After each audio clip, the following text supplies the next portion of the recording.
Hi everybody, and welcome to today's video. It's all about the 1940s and the 1950s, and I'm going to show you this old pamphlet from 1942. And let's go ahead and open it up because we're going to make something really different as far as what was in the old-fashioned kitchen. Now this talks about all kinds of things about frozen desserts, but we're going to make some candy today.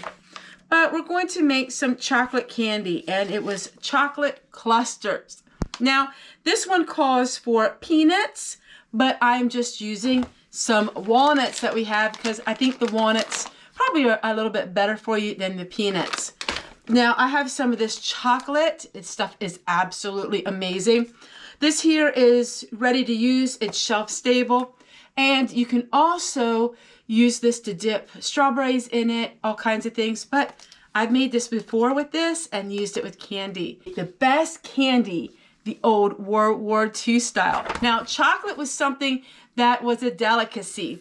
So this was probably geared to the upper income household, but it's really neat how they have it. And what they did is they rationed their candy. So it wasn't something they ate every day, but they had it for something special. I'm gonna go ahead and get this out of the container, and we're going to melt it up, and we're gonna make some candy today. Now we're gonna go along with the time period of the day, and we are going to use a double boiler. The bottom has water in it. The top fits right on top. And this is how we're going to melt our chocolate. I have a propane stove, which probably a lot of people had back in the day. So let's go ahead and put the chocolate in here, and we'll go over to the stove and we'll slowly melt it. I'm not sure how much I want to make. I probably won't make all of this, but we'll see how much it is once it's melted. I have some old Cut-Rite, and this is wax paper that was from my mom's kitchen. And I'm really excited to be able to still have some things that I can use that was my mom's. So we're just going to go ahead and prepare the table a while with the wax paper. I'm going to go see if I can find my candy jar, and then we'll put the walnuts in. The chocolate is slowly melting on the stove, and then we'll make the candy. It's just really neat when you see the beautiful old graphics. That's why you see a lot of old graphics in my thumbnails. Isn't that so unique? I love the old graphics. I love making my thumbnails to the 1940s. It's just another creative expression that I have and to show with all of you. So it's really so much fun, and I love the bright colors of the yellow and the red and the gingham. It's so much fun to bring back life back into the old days and bring them back to life and learn how to save money, the old skills and the old ways when life was extremely hard for people and they learned how to think outside the box. So let's go ahead and let's get this candy started. And now what I think is fun is I have these old jars. We're just going to go ahead and put some nice old labels on them. It's just really cute. And then when the family comes over, I can get one of these jars out and have them try some of my candy. Just a little footnote. I always smell my glass jars before I use them to make sure that they didn't have pickles in them or laundry soap. Many times I will use glass jars when I'm making big batches of laundry soap, and that is something that's really hard to get out of the jars. So I didn't want to put my candy in the laundry soap jars. Oh, by the way, if you're interested in getting some smells like dill pickles out of your jars, really simple. There's different methods, but the 1940s method is to take some newspaper, soak it in vinegar, and put it in your jar and put the lid on tight. Keep it there for 24 hours. Afterwards, take the paper out and then go ahead and just soak your jars in hot water, and usually it takes the odor out. Just another tip that the women did back in the 1940s when nothing was wasted.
now what I'm doing is I'm taking the herbs that I dried overnight at the wood stove and I'm making some of my Italian seasonings. It's just herbs, dried, and turned into seasonings. That's simple. Nothing special added, except for it's very fresh and tastes amazing.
Thank you guys so much for watching today's video, and I hope that you enjoyed bringing a little bit of nostalgia, bringing the old ways back to life.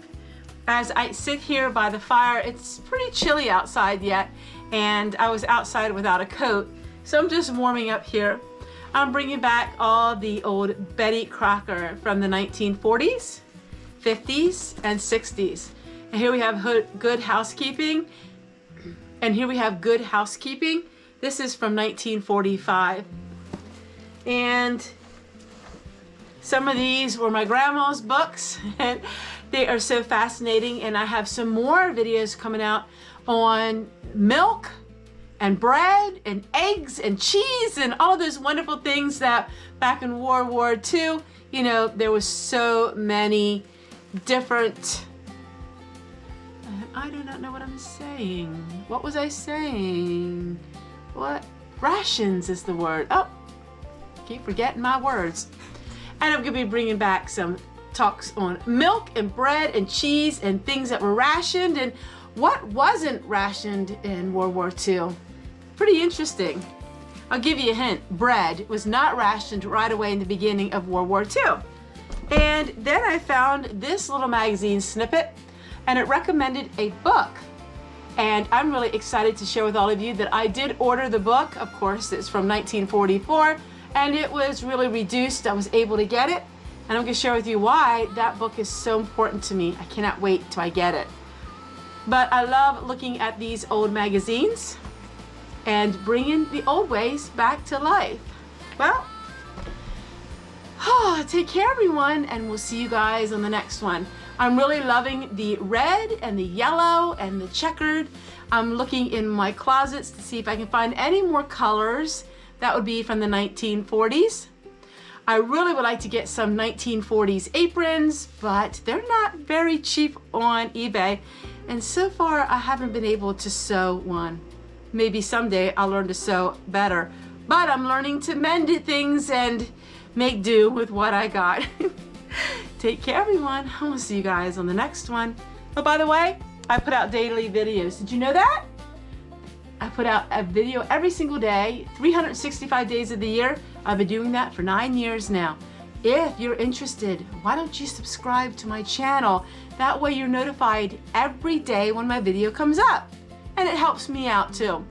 Also, if you can hype, if you can like, if you can comment, if you can share my videos, all of these things help that algorithm realize that I'm worth watching.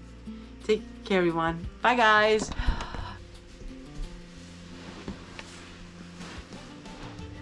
Now I'm just gonna sit down and enjoy the fire and the heat and the warmth. But one thing is, it makes me feel sleepy. I still say it would be nice to have a cot right here at the wood stove. Boy, would I sleep like a baby. And the longer I sit here, the rosier my cheeks are gonna become. And who needs blush when you got the heat here? I'm also thinking about maybe making my own homemade makeup. I saw some recipes on dehydrated beets to make your own blush and cocoa powder and things like that. So that may be something I might want to try. I think it would be fun. Can you imagine if I could have my own makeup? Now there's a thought. I have to look and see if I still have some of my dried things that I used to have. I wonder if I had that and make a makeup video with homemade food. That would be fun.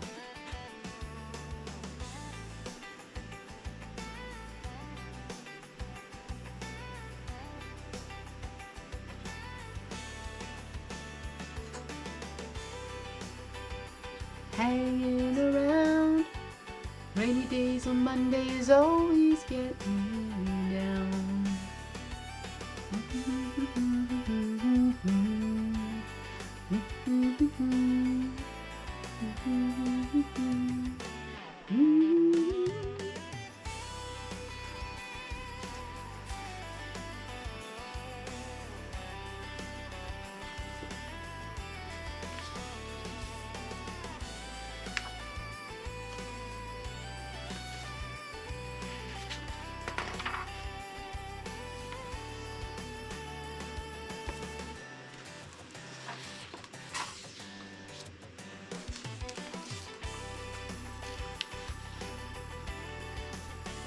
Quick question to all of you.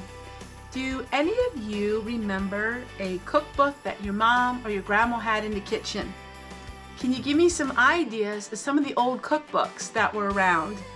Things from the 1930s or 40s, like vintage cookbooks? I would love to do some research on them. I know that Betty Crocker has a whole collection of these cookbooks. I'm sure you guys all remember these, but is there any other cookbooks out there that you remember?